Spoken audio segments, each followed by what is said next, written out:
এরপর প্রশ্ন হলো, দক্ষিণ আফ্রিকার এক ইমাম নিজেকে সমকামী দাবি করেছেন। তিনি একই সঙ্গে মসজিদ প্রতিষ্ঠা করেছেন, আবার সমকামী অধিকার পক্ষেও কাজ করেছেন।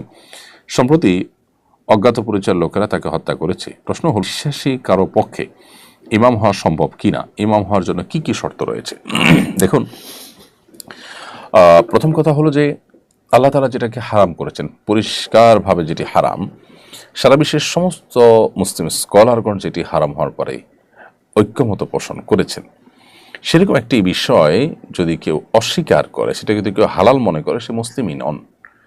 যিনি মুসলিম নন তিনি আসলে মসজিদ নির্মাণ করা বা ইমাম হওয়া না হওয়া এই সমস্ত প্রশ্ন একেবারেই অবান্তর এবং অপ্রাসঙ্গিক। কারণ তার ইসলাম নিয়ে যেখানে প্রশ্ন রয়েছে সেখানে তার ইমাম হওয়ার স্কোপ বা মসজিদ নির্মাণ করার স্কোপ কোত্থেকে আসে? তো এই জায়গা থেকে আমরা অবশ্যই বলতে চাই যে আজ পৃথিবীতে অধিকারের খোলসে অনেক অনাচার মানব সমাজে প্রবেশ করছে, প্রবেশ করানো হচ্ছে। মানব সভ্যতা পৃথিবীতে টিকে থাকার জন্য বৈবাহিক সম্পর্ক, পারিবারিক সম্পর্ক এটি গুরুত্বপূর্ণ। এটি যদি না থাকে তাহলে মানব সভ্যতা পৃথিবীতে হুমকির মধ্যে পড়ে যাবে। বিধায় এই জায়গা থেকে আমাদের সতর্ক থাকতে হবে, সজাগ থাকতে হবে এবং দায়িত্বশীল ভূমিকা পালন করতে হবে।